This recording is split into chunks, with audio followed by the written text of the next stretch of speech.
dhiiqo kale iyo musuq maasuq kale iyo lacag kale oo la xaday soomaalida minnesota qaarkood maanta dhiiqo kale oo cusub balaq laga la xaday dadkii magacyadooda lasoo bandhigay saacad ka hor ayuu soo gabagaboway shirka jaraa'id ninka barnaamijkan baaray ee soo bandhigay waa shak tii hore waa ka duwan tahay tii hore covid 19kii barnaamijka 300 milyan oo dollar la xaday oo xariif reer minnesota soomaali ah uu diyaarad ka gatay mid kalena guryo qasriye ah uu ka gatay kenya mid kalena laba daayo uu gatay soomaalida waa lati barnaamijkii kii hore oo weli baaristiis ee socoto oo 75 qofood la soo eedeeyay qaarna la xukumay qaarna hadda maxkamad sugayaal ay yihiin oo gabadha hadda ugu dambeysay lambarka 75aad qofkii 75aad gabar caan ah arrimaha siyaasadana aad ugu lug lahayd oo Soomaali ahayd marka barnaamijkan maanta waa kii hore waa ka duwan yahay waxay leeyihiin warno aniga soo inkaaray waxay leeyihiin waaba bilaawa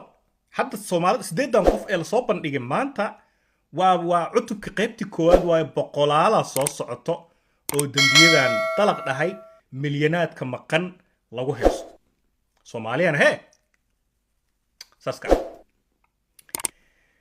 مختار حسن آدن مصطفى ضيب علي خالد أحمد ضيب عبد الفتاح محمد محمود يلبوا له ولا لا نيون إن كارت أنت أنا جالس هذا برنامج كوفيد كدتك الحكومية هذا حد في كجول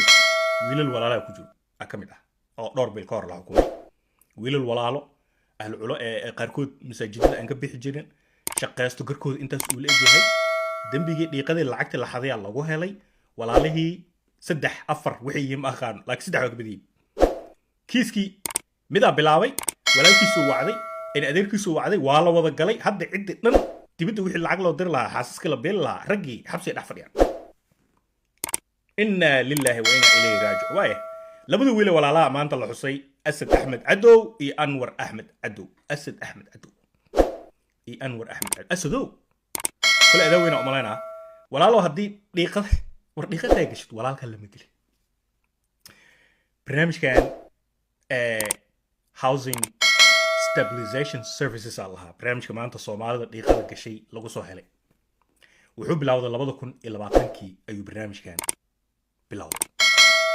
dawladda waxay u qoondeysay dhowr milyan 60 milyan u qoondeysay ee dhahday waayahay dadka tabaaleysan ee daroogada dilootay Soomaalidana ma ogtahay Minnesota dhalinyaro fara badan oo darooga dilootay oo wax dhibaato fara badan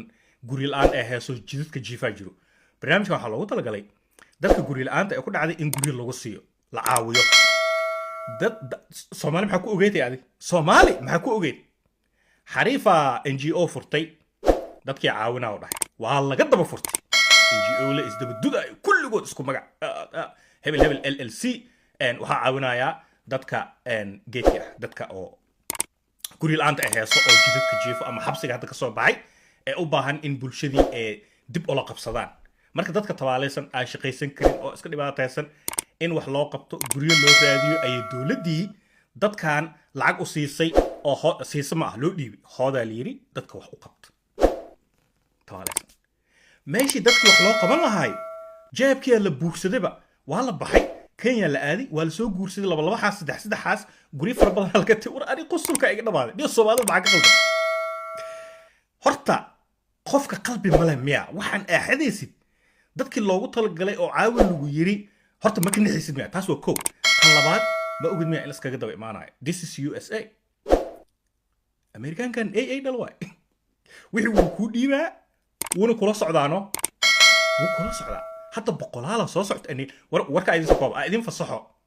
ninka maanta shirka jaraa'id qabtay horta oo hadlaaya oo magacyada Soomaalida xusay or defendants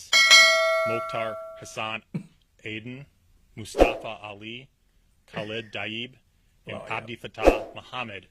are charged for their role in carrying out a fraud in a company called Brilliant Minds Services LLC. Brilliant Minds